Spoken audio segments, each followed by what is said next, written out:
We're going to come out of there to take you live to that city of Joburg energy Indaba. The mayor of the city of Joburg is on the podium. Let's take you there live. Person of City Power, the CEO, acting city manager, distinguished guests, members of the media present, ladies and gentlemen. Indeed, it's true what MMC San has said. I was elected to the position of mayor on the 22nd of November 2021, and for the first 3 weeks of my tenure, I had no MMCs. And in that time, I was expected to run the whole city single-handedly, and most of my time was spent on energy issues in the city of Johannesburg. In that 3 weeks, I had an engagement with City Power. I had engagements with some independent power producers to try and understand what's available out there. In that time, we had engagements with residents, councillors, very angry residents and councillors because of constant power outages. And I realized that for us to succeed in the next 5-year term, we're going to have to stabilize power supply in the city of Johannesburg. But I also realized how much it would take, and I realized that we would not be able to do it alone. And that's how this idea was birthed, to invite all of you to come and join hands with the city in an area that we have hogged as the city for far too long because we were afraid to let go of our revenue stream. Much of our revenue is generated through energy distribution in the city. And because of that fear, we've not allowed the private sector to come in and assist us. But the reality is that our ratepayers are becoming impatient with the city. And if we lose our ratepayers, we lose the revenue in any case. But also, Johannesburg is a city of golden opportunities. It is an economic hub, not only in South Africa, but on the African continent. And you cannot have an economic hub that does not have adequate uninterrupted power supply. And so this is one of our key priorities in the current administration for the Joburg multi-party government, as outlined in our 7 mayoral priorities. I've been having one-on-ones with various departments and entities in preparation for the tabling of the IDP and the budgets in a few days.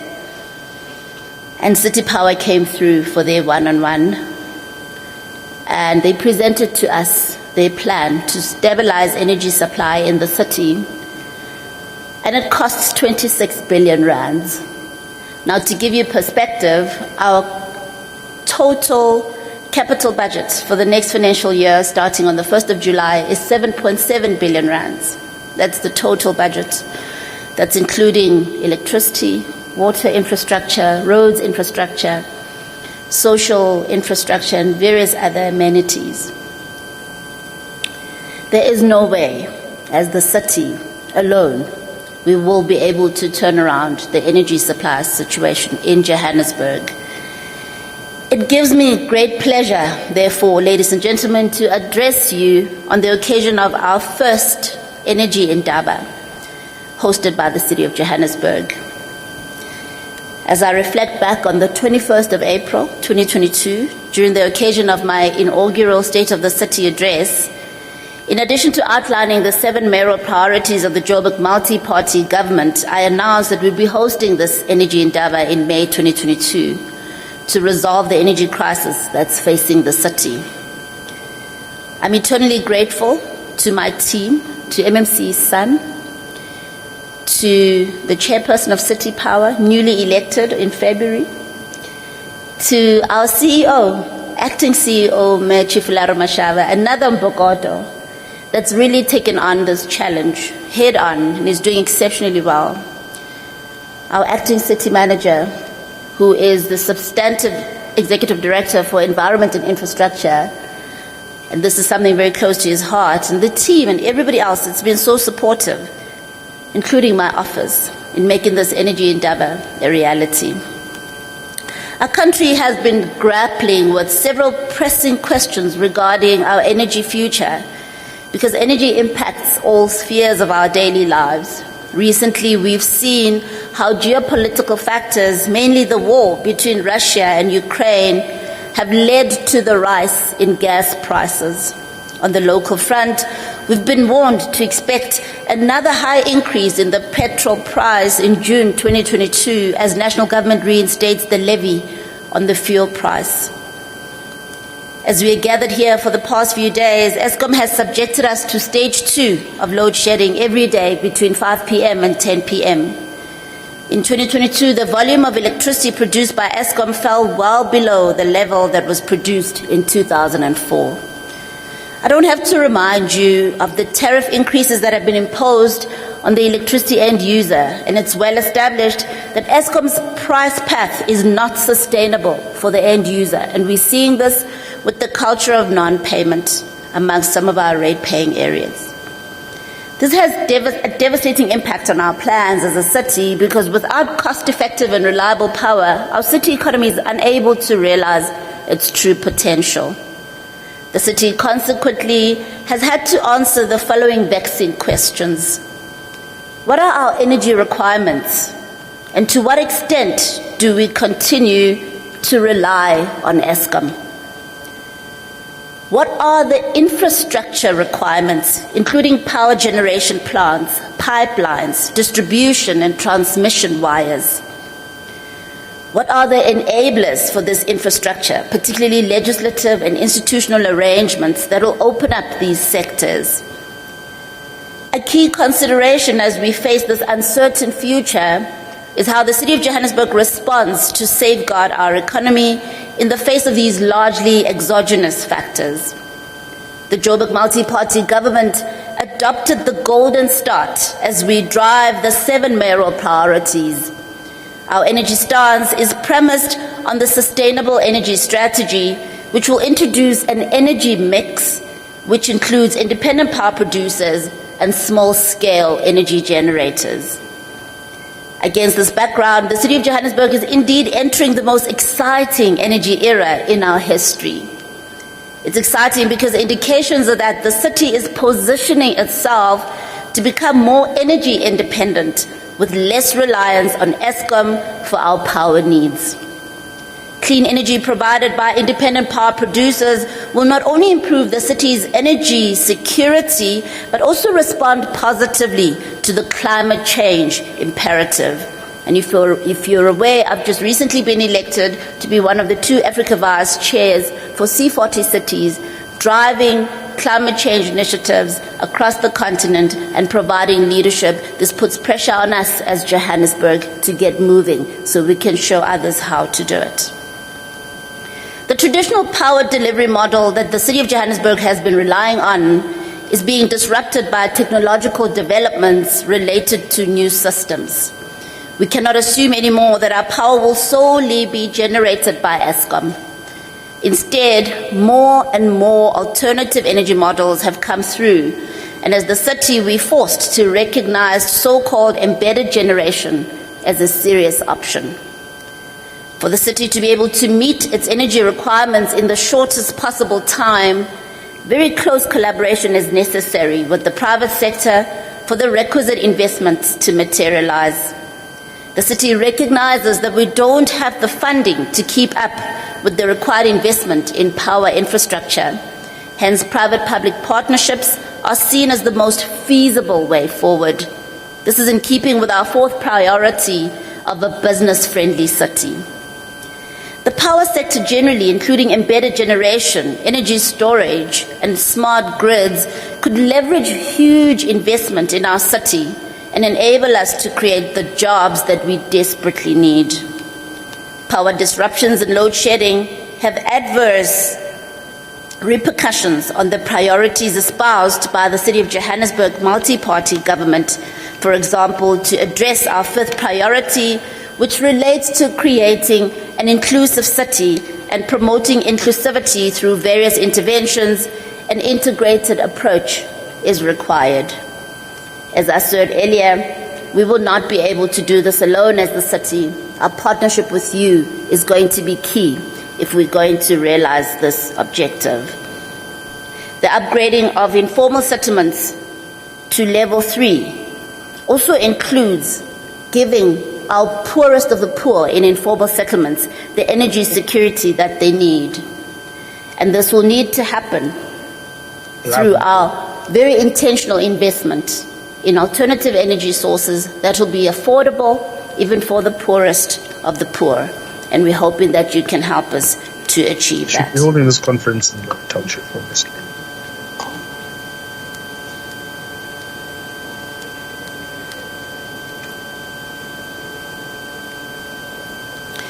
Now, ladies and gentlemen, we are here today to pledge our commitment to you as the multi-party government in the city of Johannesburg that we will indeed take hands with you to turn around the energy situation in Johannesburg. We will be looking at what is happening at a national level, in the private sector and various other sectors of society, and we will find alignment where necessary so that we work together towards providing the leadership locally and being an example on the rest of the continent. Just looking at public-private partnerships, for us to be able to meet our energy requirements, we will need to work with you. Power disruptions and load shedding have adverse repercussions on the priorities espoused by our multi-party government. We will need to go into our informal settlements and continue to give our people the dignity that they need through consistent energy supply. Without this approach, residents in informal settlements will continue to use environmentally harmful energy sources like firewood, coal, thus degrading the air quality in these areas. We are aware that not all power disruptions are caused by load shedding because some are caused by the deliberate and criminal damage to infrastructure. Cable theft is particularly problematic and it needs to be tackled head on. Our second priority, which is about a safer city, becomes a critical pillar for building an inclusive city. The fifth priority that I've outlined, hence the need for these priorities to be implemented in an integrated fashion. I must say, we've been dealing in the last few weeks with cases of theft and vandalism of infrastructure, and I must really commend our national leadership as well as our provincial leadership, particularly in law enforcement, that have held hands with us and assisted us to fight this theft and vandalism of infrastructure. Minister Beki Cele, State Security Agency, the Hawks, as well as our Provincial Commissioner Mawela have really been forthcoming, and we're beginning to see a reduction in the number of incidents. But it's clear in my mind that similar integration needs to be considered in relation to other priorities of the Joburg multi-party government. Given the city's energy requirements, let's now look at some of the energy options that are under consideration. The lack of gas infrastructure with pipelines and storage facilities beyond what's provided by Egoli Gas and Sasol has made it impossible for gas to feature as a major energy carrier in the city's energy mix. To expand the gas market for the residential, commercial, and industrial sectors as a key component of the city's energy mix requires that infrastructure must be built in anticipation of the gas market. Every modern metropolis has an extensive gas infrastructure in place, and the city of Johannesburg cannot continue to be an exception. The sourcing of the gas molecules is a key factor in unlocking the gas economy, and we're closely watching developments relating to the gas master plan under development by national government. The prospect for gas to displace the utilization of electricity for cooking and for space heating is worthwhile given its cost effectiveness and efficiency relative to electricity utilization for the end user. In the agenda of discussion at the Energy Indaba, I'm hopeful that some of the discourse will be directed at finding a viable gas energy option for the city of Johannesburg.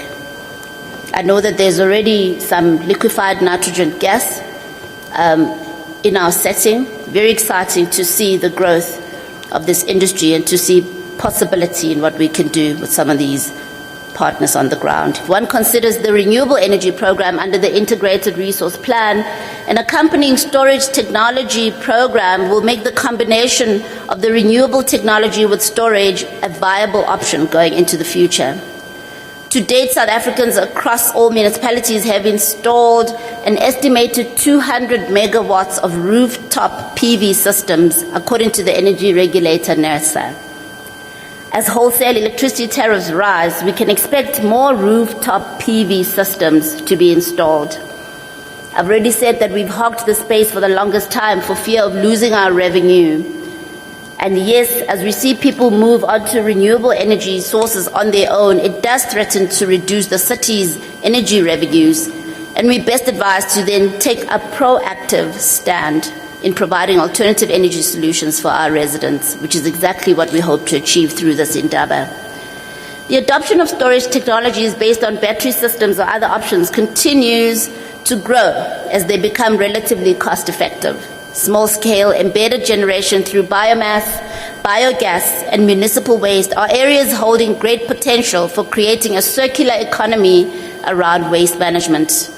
But we've hardly seen investment of sizable quantity in that space.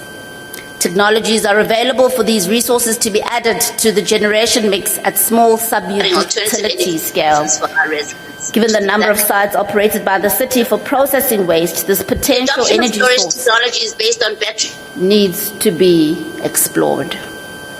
City Power has experience in regard to procuring power from independent power producers.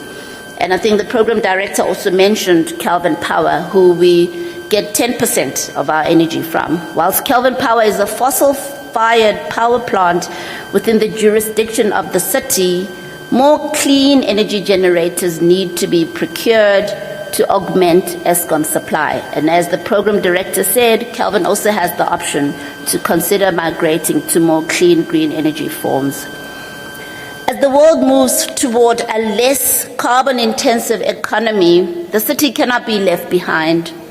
Initiatives like the Hydrogen Valley Initiative, focusing on green hydrogen production in various parts of South Africa, the quest for electrified freight transportation and mining haulage, and as I already indicated, the need to find a lasting thermal energy carrier solution for our residential sector, all make it worthwhile for the city to pursue the hydrogen economy. South Africa has all the requisite primary energy sources for this initiative, including an abundance of platinum and other catalysts necessary for hydrogen fuel cell development, and we're therefore bullish about the hydrogen economy within the city. Whilst renewable energy technologies like wind and solar are very attractive due to their almost zero variable cost, criticisms generally refer to their inability to supply power continuously during the day and night and the difficulty of grid integration. City Power has started rolling out smart meters to some extent as part of a platform for smart grid systems. For a balanced and safe interconnected power system to be operated sustainably, the intermittent power generators have to be integrated and controlled through smart technologies that allow power to flow bidirectionally between a generator and a load. Smart grids comprise of smart meters, smart appliances, renewable energy sources, and energy-efficient sources to facilitate erstwhile impossible electricity load flows. Ladies and gentlemen, while we believe that we're in a position to overcome our energy challenges as a city, this will take time, and the plan that I spoke about earlier that City Power brought to us was an 8-year plan to 2030. In the meantime, how do we respond to the ensuing supply shortages, and how do we respond to load shedding? Energy efficiency is a very effective response. I want to believe that all of us here own or use electrical appliances like a kettle, a television, a fridge, a washing machine, etc. If we use these appliances in a more energy efficient manner, this could save us money in the face of increasing power tariffs and load shedding. It's for this reason that the city must intensify awareness raising among our community about saving energy and saving money. Now, energy saving is quite easy, but there's a need to raise awareness and to educate our people around it. And some of the things people could consider is boiling only as much water as you need instead of boiling a full pot or kettle every time. It's using energy efficient lighting, switching off lights, fans, air conditioners in unoccupied areas, closing the door every time you take things out of the fridge and also checking that it seals properly, reducing the temperature of your geyser to around 55 degrees Celsius so that you don't need to add too much cold water when you shower or do the dishes, and closing the windows and doors when the heater is on. Insofar as the legislative and regulatory framework that enable the energy options I have outlined, we do not believe that there are fatal impediments to our plans for the city's energy sector. A municipality is allowed to determine whether they're in a position to buy any power from embedded generators as opposed to Eskom's generation monopoly. And I think, as I've already mentioned, the city is already procuring some energy from Calvin Power Station. The Integrated Resource Plan also makes provision for embedded generation to the extent of 200 megawatts annually. This allows municipalities to procure small-scale generators through alternative generation technologies and to diversify the supply base. NERSA's licensing framework provides that for any generator below 100 megawatts, a license is not required, and instead a registration process is prescribed. All these considerations make it possible for the city to realize our energy aspirations. In conclusion, ladies and gentlemen, I wish to thank you all for participating in this Energy Indaba as we seek your counsel in finding solutions for our energy problems. And I hope that the deliberations that will follow will unlock ideas about implementation, including financing, institutional arrangements, as I've already highlighted, our fear of losing revenue, skills development, job creation, safety and security in the face of our theft and vandalism challenges, and the role that the city could play in the private-public partnership models with the private sector. We need to look at all viable options to enable the achievement of our objectives. The city of Johannesburg currently is serving over 6 million residents, and all of them are looking to us to give them a true city of golden opportunities, a city of gold whose shine is restored. And I believe that this will be a starting point for us to not only be able to achieve on priority one of getting the basics right, but for us to be able to achieve on every single one of the other priorities of a safe and secure city, a caring city, a business-friendly city, an inclusive city, a well-run city, and a smart city.